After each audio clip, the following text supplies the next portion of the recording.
Hello everyone and welcome to the channel.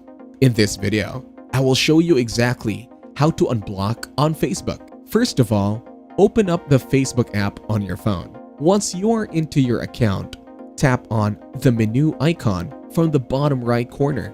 Now, from the menu, go into Settings from the top right corner.